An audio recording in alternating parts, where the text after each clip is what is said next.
Hi, my name is David Bergvinson, and for the July 27th, 2020 edition of the World Weather Watcher, we're going to be zooming into Henan province of China to have a look at the rainfall anomaly there, as well as the rain that's occurred in the southwestern part of the United States, and look at weather trends in West Africa and the impact they're having on agriculture. Over the last 30 days, we've been talking a lot about the dry conditions in Canada and the western part of the United States and the impact this is having on forest fires and crops. And we also have been pointing out that in the case of Germany and surrounding countries, rainfall in excess of 100 millimeters above normal for this time of year has led to extensive loss of life and property damage due to flooding. And clearly, this is a big challenge we're facing with climate change and increased rainfall variability, as our infrastructure designed for weather patterns 50 years ago are no longer up to the task of handling extreme rainfall events and associated runoff. And the same has been true for Henan province over here in eastern China, and we'll dig into that a little bit further. When we look to the next 15 days, we see that a continued drier than normal condition for much of Western Canada, northern part of the United States, including the Corn Belt, so this is a concern.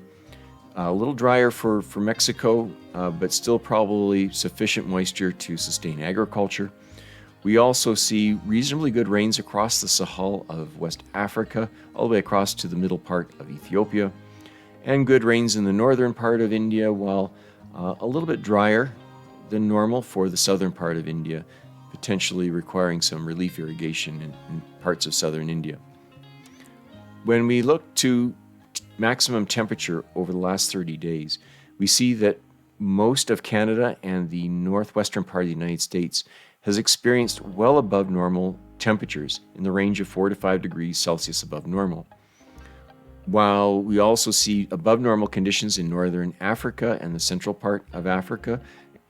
And we also see warmer than normal conditions for the western part of Russia that we've been talking about, as well as for the eastern countries of Europe. Now, when we look to the forecast for the next 15 days, we see continued above normal temperatures for western Canada and the United States, while the eastern part of Canada and the US is experiencing a little cooler than normal conditions. Continued warmer than normal conditions for the central part of Africa and the northern part of Africa, while the northern part of India a little bit cooler than normal, as well as a little cooler than normal for Central Europe. When we look to precipitation for the next 15 days, we see that for much of Central America, good rainfall in the forecast, as well as good rains for the Sahel and the northern part of India. When we look to an example of rainfall variability in West Africa, we see that for Burkina Faso, rainfall has been good for this growing season starting from mid-May, but the rainfall variability has been quite dramatic compared to the long-term normal shown in yellow here in this graph, including some weeks where the rainfall has been double than normal. In the forecast, above normal conditions for Burkina Faso, which is good for rain-fed agriculture in this region, but rainfall variability does mean that farmers need to have access to weather data in order to make informed decisions around how best to manage their farms. When we look to the critical ratio of precipitation over potential evapotranspiration, we see that values above 0.8 are suitable for rain-fed agriculture, so these areas shown in straw or green color. And we see that for much of the western United States and Canada, the last 30 days, that precipitation combination with high temperatures has left forests and our crops under water stress. And we see good rain-fed agriculture conditions for much of Mexico the last 30 days, as well as for the northern part of South America, the Sahel and Western Africa, good growing conditions there as well as for most of India for the last 30 days, have had sufficient rain combined with moderate temperatures to provide a conducive crop production environment. Now, when we look to the next 15 days, we see that this drying trend is penetrating more into the Corn Belt of the United States, as well as a larger swath of the grain-producing areas of Canada. So a real concern here for crop losses due to water stress. We see reasonably good rains in the forecast for most of West Africa and the Sahel, as well as for the northern part of India, while the southern part of India is experiencing potentially drought conditions and may require some augmented irrigation to support crops that will be at critical stages in their production cycle over the next 2 weeks. When we zoom into West Africa and look at this critical ratio for Cote d'Ivoire, we can see that for this part of the world, the ratio is around 0.8, which is suitable for even crops like corn or maize. However, the last 9 years, this critical ratio has been going down to the point where for the last 9 years it's been 0.5 or below. And so this means that the mid-July rains of the main rainy season in West Africa could be breaking into really 2 shorter growing seasons or requiring crops that are more drought tolerant during the middle phase of the crop cycle.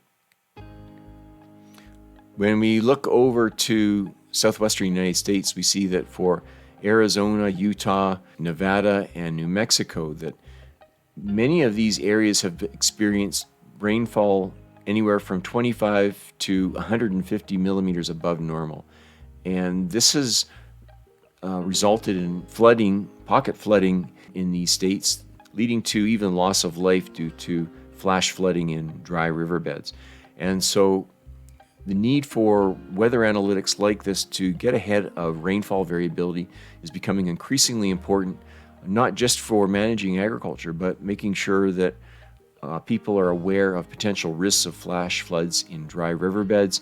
and to take precautions around extreme rainfall that can lead to extensive erosion and flooding. When we go over to the eastern part of China, we see that for Hebei and for Henan provinces of China, they have experienced anywhere from 50 to 150 millimeters above normal rainfall during the last week. And in the case of Henan province, they actually saw a year's worth of rain in 3 days. This has led to extensive flooding of subways, loss of life, damage to property, and so the need to have observed weather analytics in time to make informed decisions to safeguard society is becoming increasingly important.